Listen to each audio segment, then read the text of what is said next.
Prazer em receber aqui pastor Robson, da Igreja Quadrangular Central. Boa noite. Como é que o senhor está? Beleza? Tudo bem, você? Tudo bem, graças a Deus. Graças a Deus. Estar aqui novamente. Prazer é nosso. Eu sei que a gente já se manifestando, já perguntando que hora que o pastor vai entrar, a gente já vai estar aqui para dizer e colocar no ar também. E você pode participar conosco, 2534-1234, ou se você preferir, você manda o WhatsApp também. Hoje, a pauta, iremos falar aqui sobre o fanatismo religioso. A gente se depara com muito. Hoje eu mostrei aqui também, não só o religioso, mas também, infelizmente, o político, né? Que tive as pessoas se debatendo nas ruas, né? Se agredindo nas ruas, né? O fanatismo em geral, algo perigoso, né, Sou? Com certeza, né, Neto? Qualquer tipo de fanatismo, ele é perigoso, né? Porque ele ultrapassa o equilíbrio da sensatez, né?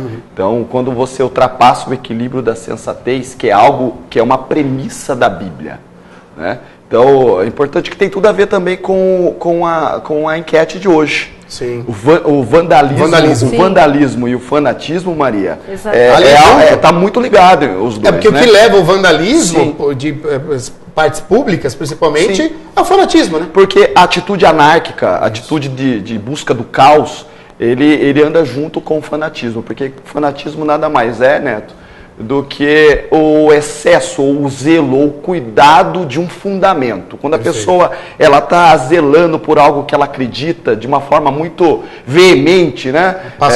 Passando dos limites da sensatez, isso é fanatismo. Quando a gente fala de fanatismo religioso, quando a pessoa ultrapassa do equilíbrio daquilo que ela acredita, querendo impor as coisas para as pessoas, querendo impor as suas ideias, os seus fundamentos, conceitos, atitudes, posturas, comportamentos, isso é fanatismo. Então, quando a gente pega, por exemplo, toda a população mundial, cerca de 60% da população mundial é da religião judaico-cristã. Perfeito. Vem dessa origem judaico-cristã. Então, se nós depararmos com esse cálculo, com esse número, né, Neto, nós vamos chegar numa conclusão que essas religiões, ela têm a Bíblia, a palavra de Deus, como a sua base de fé, moral e conduta. Muitas vezes a gente acha que a Bíblia é somente um livro de fé, mas não é somente um livro de fé. É um livro de fé, mas também de moral e de conduta. Então, se ela é um livro de moral e de conduta, ali tem instruções para nós termos atitudes no dia a dia de equilíbrio.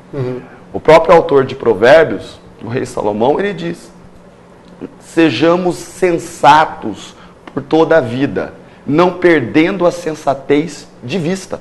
Então, a gente precisa disso. A gente precisa disso, porque essa é a mensagem do Senhor Jesus. Exato. O Senhor Jesus sempre pregou o amor, sempre pregou a sensatez, né? Sempre pregou o equilíbrio da vida, né, Neto? Agora, quando a gente percebe, Robson, porque assim, quando você disse uma coisa, e cientistas já provaram isso, né? Sim. Que a Bíblia ela é sensata, né? E a gente não pode perder o equilíbrio. E quando a gente se depara que em nome da religião, já que a pauta principal é a questão do fanatismo religioso, em nome da religião a gente discrimina, a gente oprime e a gente mata, né? Como que a gente percebe que a gente está indo para um lugar que não é a sensatez? Porque por vezes, né, em algumas, eu digo religiões, mas algumas seitas, religiões, enfim, acaba se perdendo um pouco isso. Até ao longo da história, a gente vê que algumas religiões denominadas cristãs também perderam a sensatez, obrigando as pessoas a doarem todo o dinheiro. Eu vou destacando aqui as indulgências, né, das pessoas, eram cobrados impostos, e as pessoas tinham que dar tudo que tinha, né, com 70%, 80% daquilo que ela produzia, e ao longo do tempo isso viu que estava errado, e houve até uma desculpa pública. Né? Mas como quando a gente começa a perder uma sensatez? Quando que a gente perde, a religião começa a atravessar o que está realmente na Bíblia, no caso a religião cristã judaica, e começa a perder. Como é que a gente consegue se basear a não perder essa linha, Robson? Quando se perde o foco. E onde o foco da Bíblia é o Senhor Jesus. Né? Então, eu poderia responder essa pergunta tua, muito boa, por sinal, de uma forma bem simples. o nosso foco como cristãos, o Brasil é o maior país cristão do planeta. Né? Então, o maior país cristão do planeta. Se é o maior país cristão do planeta, a Bíblia é o livro mais vendido, mais lido do Brasil. Mas, se a gente fosse pegar um versículo, um trecho bíblico de toda a Bíblia, de capa a capa, seria João 3,16. Ele amou o mundo de tal maneira que deu o seu Filho unigênito. Então, o Filho de Deus, o Senhor Jesus, é a base. Quando essas pessoas elas começam a ser intolerantes, né, elas estão perdendo o foco, Neto. O foco do cristianismo, que é o Senhor Jesus Cristo. Quer dizer, que a base de tudo é o amor, né? É o amor. É o amor, né? Deus é amor, a Bíblia diz, Deus é amor. Então a base da Bíblia, a base do cristianismo, a pregação do Senhor Jesus durante a permanência dele na terra, foi o amor. Então quando há esse desfoco, né, destoando a Bíblia, é quando eles estão com outro propósito. Então quando a religião está pregando outro propósito, que não é o amor, aí a gente já está saindo do foco, né? Já está saindo do foco, aí se torna fanatismo. E aí é o perigo, né? O que levou grandes nações ao fanatismo, enfim, em nome, né, supostamente a boa moral ou da religião correta, né? Foi morte, destruição, discriminação, né? E a gente tem pregado muito isso lá na igreja, né? A Quadrangular Central, a gente tem discutido, feito reuniões entre nós, pastores, para pregar justamente esse conteúdo. Não é à toa que a gente traz temas que são temas que a gente prega, a gente discute na igreja, né? E o fanatismo, a intolerância, né? São assuntos que nós temos trazido aqui no programa, são assuntos que nós temos abordado lá, porque são assuntos necessários para a sociedade. Quando a gente pega, por exemplo, uma pichação em um monumento da cidade, isso é intolerância, isso é fanatismo, não deixa de ser, né, comportamentos que a sociedade precisa reprimir e precisa nadar contra. Perfeito. É uma maré muito forte, é uma correnteza muito forte da sociedade hoje em dia, Neto, mas nós precisamos nadar contra o ódio, a intolerância, né, e nadar com... Você sabe, já destacando também sobre isso, Robson, que acho que a gente chegou até a tocar, num dos programas aqui, você chegou a falar também sobre isso, mas vale a pena ressaltar, porque o tema já que é em cima da intolerância, né, da cegueira, né? Sim. No Rio de Janeiro, a questão no movimento de religiões africanas, onde tivemos aí centros, né, de Umbanda sendo atacados, destruídos, né, botaram fogo, e uma ainda amando, né, de uma pessoa, um traficante expulsando uma senhora que morava numa comunidade, porque ela desenvolvia e pertencia a uma religião africana, né? Quer dizer, e esse tipo de cegueira também, quer dizer, em nome de Cristo, em nome supostamente, claro, você vai lá e destrói a vida dessa pessoa, destrói a casa dela, dizendo que ela não pode fazer aquilo. Quer dizer, isso é o radicalismo, é o fanatismo e a violência, né? Sim, sim. Jesus não fez isso.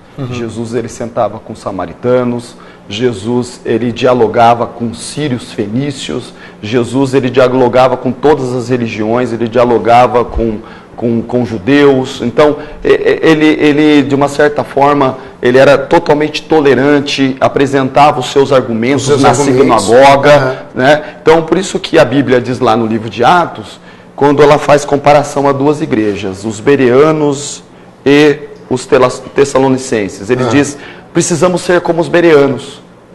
Qual a diferença dos bereanos com os tessalonicenses? Essas duas cidades, essas duas igrejas. Os bereanos recebem a palavra, analisam a palavra que foi pregada, retém o que é bom e lança fora, né, aquilo que não é bom. Então, pessoas que fazem isso com esse tipo, com religiões matriz africana, entre outras religiões, são pessoas que não são cristãs, né? Perfeito. São pessoas que não seguem, porque a palavra cristão é seguidor de Cristo. Perfeito. Que prega o que Jesus pregou. Não é cristã. Jesus não fez isso. A Igreja Quadrangular Central, quero destacar aqui, porque além, né, e eu acho que é muito importante isso, além daquele momento que as pessoas precisam, né, de serem acalentadas com a palavra, e acho que a Igreja, a principal cabeça, a principal ação da Igreja é acalentar com a palavra de Deus as pessoas que necessitam, que todos nós precisamos, né? A gente tem que ter uma origem, a gente não pode ser do acaso Pelo menos eu penso assim, não podemos ser do acaso. Não é possível que tudo exista pelo acaso. Então a gente dá isso à força maior que é Deus. Então a Igreja Quadrangular Central tem um trabalho muito bacana em acolher as pessoas, independente das suas crenças. Ela acolhe. E ao mesmo tempo, não é só acolher com a palavra, com carinho, com ouvir, com aconselhar. A Quadrangular, ela tem um estudo desenvolvido para todas as pessoas. Quer dizer, a pessoa, ela quer adquirir, conhecer a palavra, ela pode frequentar os cultos e os encontros que vão trabalhar a palavra, vão estudar a palavra. E a gente está falando de professores, doutores na área da religião. Então, essa é uma grande diferença. Quer dizer, você ter a religião, mas ter também ser claro ao pesquisar a palavra. Ser esclarecido. Ser esclarecido. É isso que precisa. Eu acho que a escuridão está nisso. Você parte para algo e você não é claro naquilo, não tem quem possa te ensinar, né? Isso mesmo, Neto. Nós temos uma equipe maravilhosa, pedagogos que trabalham com as crianças, os jovens, adolescentes. Temos também especialistas em teologia, nós temos pastores que são professores. Nós temos a escola bíblica, quadrangular aos domingos das 9h30 às 10h30. Se você deseja aprender um pouco mais da palavra de Deus, entender a religião, entender a palavra de Deus, participe conosco, né? E amanhã nós temos um culto imperdível, Neto. Olha só, amanhã nós estamos no terceiro dia do nosso elo da campanha dos milagres, e amanhã nós vamos distribuir a terra de Moriá. Né? Nós tivemos um amigo pastor da Quadrangular aqui de Piracicaba, do Parque Piracicaba, o pastor Bertaia, que foi para Israel, trouxe uma amostra muito pequena, e nós ali diluímos essa amostra, né, da terra de Moriá, e vamos distribuir, né? E essa terra, segundo a palavra de Deus, quem usa essa terra, a palavra de Deus diz, e colocando a sua fé, milagres acontecem. Perfeito. Que hora que vai ser esse amanhã, culto? Os cultos das 2h da tarde, às 14 horas e às 19h30. Vai ser uma grande festa. Todos vocês estão convidados. Estão convidados. Perfeito. Coloca o WhatsApp para nós. Se você quiser mais alguma informação sobre a Igreja Quadrangular Central, sobre essa discussão que nós levantamos aqui, sobre o conselho, pode entrar em contato com o WhatsApp. É o 97411-7258, ok? A Igreja Quadrangular Central. Muito obrigado mais uma vez, viu, pela presença aqui, aconselhando e ajudando aí ao público do Piracicaba Agora. Muito obrigado.